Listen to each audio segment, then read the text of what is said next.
Salam saudara-saudari, dalam kehidupan kita sehari-hari, pasti kita pernah berada di dalam posisi yang membuat kita tidak tahu harus bagaimana.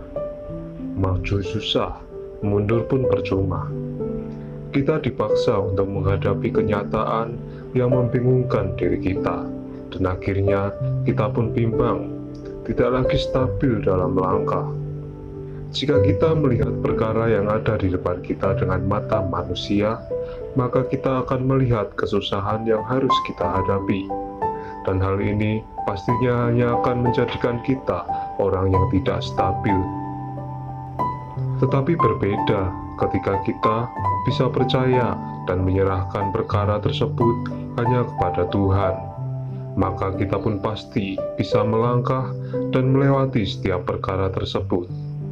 Saudara-saudari, masih ingatkah dengan cerita Musa yang dipakai Allah? Jika kita lihat dengan cermat, Musa pun secara manusiawi pernah mengalami keraguan ketika ia pertama kali mendapatkan mandat dari Allah. Tetapi karena ia percaya pada kuasa Allah, ia pun bisa melangkah hingga pada akhirnya ia bisa mengatakan kepada bangsa itu, "Janganlah takut, berdirilah tetap dan lihatlah keselamatan dari Tuhan yang akan diberikannya hari ini kepadamu." Saudara-saudari, menjadi orang yang stabil memanglah tidak mudah jika kita masih melihat dan mengandalkan diri kita saja.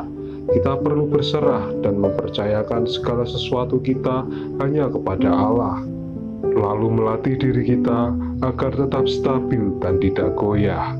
Orang yang tidak stabil akan langsung jatuh ketika menerima sedikit guncangan saja. Untuk itu, kita perlu melatih diri kita dan juga selalu berserah kepada Tuhan.